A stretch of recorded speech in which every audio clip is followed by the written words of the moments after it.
Bonjour amis de Pickleball, amis et amis E avec un S.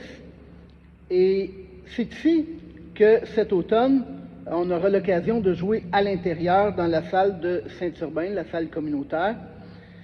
Et avant de vous inscrire, je veux juste vous montrer les lieux qui sont corrects, mais il y a des petits hics, ok? Et je veux que vous le sachiez avant de vous inscrire. Le dégagement qu'on a, contrairement à quand on joue à l'extérieur, la ligne de côté quand on fait le service, hein, quand on est sur la ligne ici, ben, le dégagement entre le mur et la ligne ici, ben, c'est environ 3 pieds et demi là, à peu près. Fait que c'est pas énorme. Là où c'est un petit peu problématique, c'est au moment peut-être de faire le service. Hein, il n'y a pas beaucoup de dégagement. Et si on a à ramasser un lobe qui est profond, ça se peut qu'il y ait des lobes qu'on ne soit pas capable d'aller chercher à cause du mur qui va nous en empêcher. Bon, ça c'est un premier point pour les lieux physiques, les petites contraintes que je trouve importantes de vous mentionner.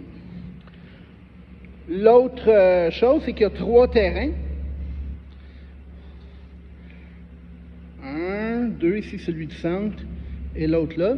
Donc, 12 personnes peuvent jouer en même temps. On va prendre 15 personnes au total pour la session d'automne. Fait que ça fait jamais beaucoup de personnes qui ne jouent pas. Fait que c'est ça, 15 personnes. Chacun,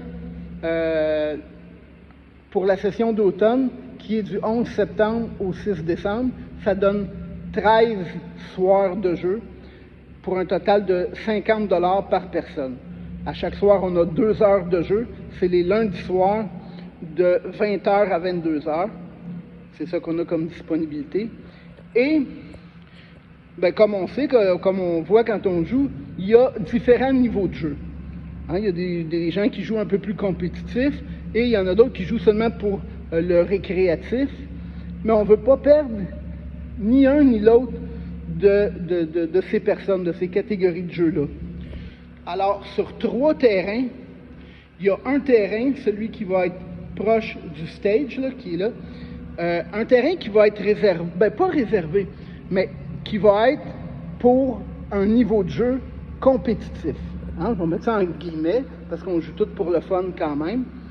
Mais les personnes qui jouent un peu plus compétitives aiment retrouver pendant la soirée quelques parties où le jeu est un petit peu plus élevé. Et ça n'empêche pas les personnes qui commencent, les personnes de jouer sur ce terrain-là. Hein? C'est pas grave, il n'y a personne qui va être empêché de jouer sur aucun terrain. Quand on joue sur ce terrain-là, qui est le premier sur le bord du stage, il va avoir un niveau de jeu un petit peu plus élevé. Alors, ça peut être le fun quand on commence, ou même quand on se considère de niveau débutant, ben, d'essayer ce genre de faire face à une certaine compétition. C'est le fun. Et même chose, l'inverse est vrai.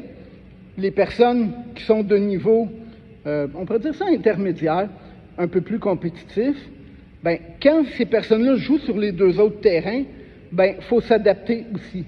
Alors, le niveau de jeu, ici, les personnes compétitives vont adapter leur niveau de jeu, c'est-à-dire les personnes ne smasheront pas ou feront pas exprès d'exécuter des coups difficiles, parce qu'on va jouer plus pour s'amuser sur ces 2 terrains-là. Fait qu'on va tenter d'accommoder tout le monde, tous les niveaux de jeu. Et c'est ça. Donc, 3 terrains, un terrain dit plus compétitif, 2 plus récréatifs. Les lignes qui sont... bon, le dégagement n'est pas énorme derrière la ligne de service. La distance entre les terrains est correcte. Il y a un 1, 2, 3, 4. Il y a un 4-5 pieds à peu près. C'est pas si pire. Alors, c'est ici. Ceux qui sont intéressés, il reste environ 7-8 places. Vous m'écrivez, l'endroit où vous allez voir la vidéo, je suis facile à rejoindre avec soit mon numéro de téléphone, avec une adresse email ou avec sur ma page Facebook. Vous m'écrivez et on prend 15 personnes au total. Merci, au plaisir de vous voir cet automne.